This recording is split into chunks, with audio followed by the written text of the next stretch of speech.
Are men the oppressors of women, or are women the oppressors of men? A woman wakes up in the morning in a house built by men.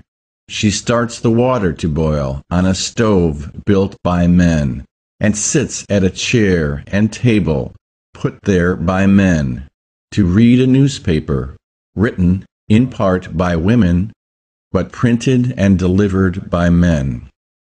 She nibbles some toast made from grains grown and harvested by men. Whoops! Time to take a shower.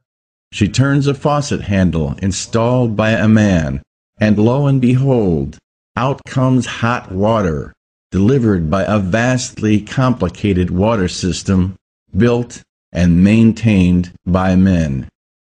She drives to work in a car built by men, on roads built by men, powered by petroleum, drilled and refined and delivered by men. She arrives at an office building built by men, walks to her desk, fires up her computer, and glances out her window at a city built by men, full of potential customers for her service business. Out of the corner of her eye, a table in the conference room that seems awkwardly out of place snags her attention. She strokes her earlobe. At that moment, the janitor scoots by in the hallway. "Bob, oh Bob, could you please move that table further into the corner? You're such a dear." She pins him with a delectable and utterly phony smile.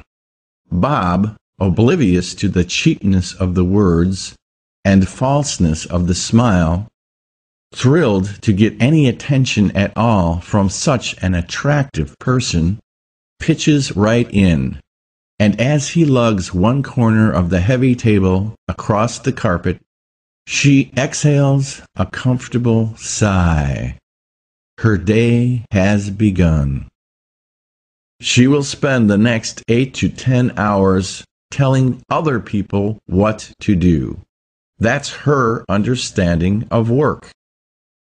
This creature, who has no idea where things come from, how they are made, and has not the slightest knowledge about how the world works, has been put in charge of it, because there is really nothing else of any specific value she could be doing.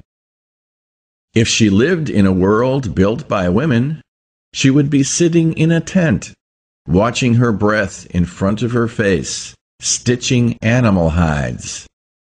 But she lives in a world built almost entirely by men, and amazingly, she has not the slightest appreciation or gratitude for that fact. She never even stops to think about it. Never stops to think that if all the things men make and do were magically removed, right now she would be plodding through a muddy swamp looking for red-winged blackbird eggs. She thinks the world is made out of proper grammar and attractive clothing and polite conversation and correct opinions, instead of rivets and concrete and copper and petroleum. From the day she picked up her first teaspoon, she has been learning how to manipulate the things men provide, as if they were put in front of her by God or Mother Nature. She has no idea what men actually do. Yet, according to her and the media she consumes, men are assholes. How long do you think this is going to last?